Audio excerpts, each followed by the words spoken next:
The next sketching practice that I want you to try is making a perfect circle. Again, this is another technical piece and it is a lot about control. So if you can move your wrist freely when you draw, you can make a perfect arch. I'm moving my wrist and my fingers.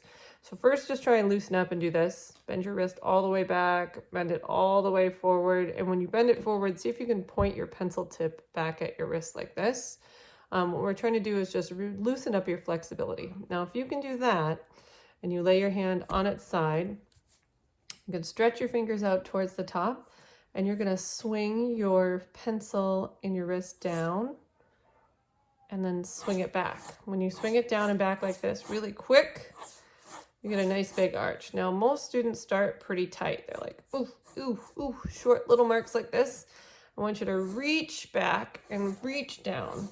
Typically, when we were in class together, I would help you extend a little bit more and feel this difference. So I want you to just stretch and stretch and stretch. So you can make a perfect circle by repeating this motion. And like I said in the last exercise, the quicker your marks, the more smooth they'll be. So this is another trick for you to practice. So if you are repeating this motion, right, and you've got a nice big curve, if you're still little like this, or you're holding your pencil in a way that maybe isn't allowing you, you have to stretch a little bit, push a little bit, go both ways. Okay, so you're going to keep practicing that. I am going to show you how to turn this into a circle. If you can do this mark, then you can turn it into a circle. So the next step, I'm just going to move down a little bit. You're going to start at the top. You lay your hand on its side, so karate chop the paper. Reach up to the top, swing down, back, down, back, down, back. And then if you're right-handed, you're going to rotate your sketchbook clockwise. And then you're going to lay it back in the same spot.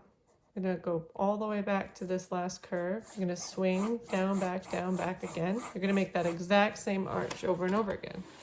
Now, if you repeat your arch, I ran into the edge. Not a huge deal. I'm just going to rotate a little bit more, kind of keep my hand in the same spot and pretend I'm going back to the middle. There we go. I'm going to try to center myself again. I'll put another arch right here. So I'm rotating my wrist and I'm swinging my fingers a little bit in this. And then I'm going to rotate my paper clockwise, put my hand down, start way back here on the tail, swing down, back, boom, put my hand down again. And this is quick and messy, and that is totally okay. That's what I want to see because I want to see your practice. Now I made it all the way around. In some cases, so there's my perfect circle. If I repeat this arch, then I should be able to get all the way around. For some students, it will take many repetitions. If your arch is short like this, you will be rotating more times.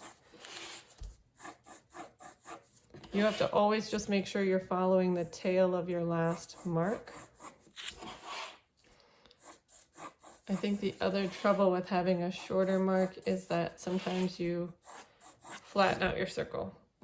Now, if you are rushing it and rotating too fast, you're going to get these corners that look like this.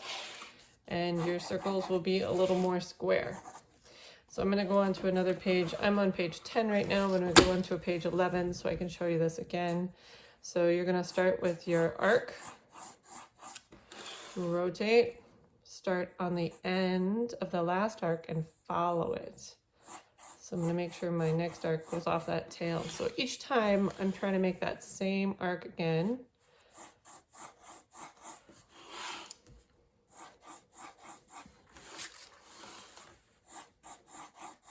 And I did it.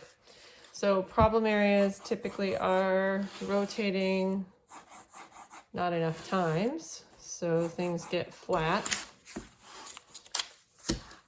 like this.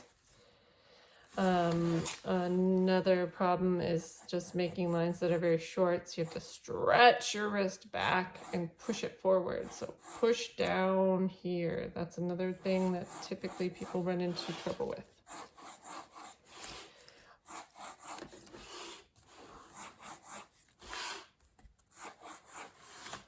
Oh, and this one's going to spiral, and that's okay. Now, what if I want to make small circles? Small circles are just smaller arcs, so you're actually bouncing a little bit more with your fingers. So you're going to just bounce and make that curve. Going to make another curve the same size. You're just repeating that exact same mark. I'm going to rotate this a little bit. My drawing recording station is a little clumsy. Oh, this one's going to look a little more like a bean. So smaller arcs equals smaller circles. I'm definitely getting a bean shaped one here. So just practice that. Try a bunch of circles, like 20. Fill up a whole page, or maybe 2 pages. Pages 9, 10, and 11, maybe 3 pages. Give it a try.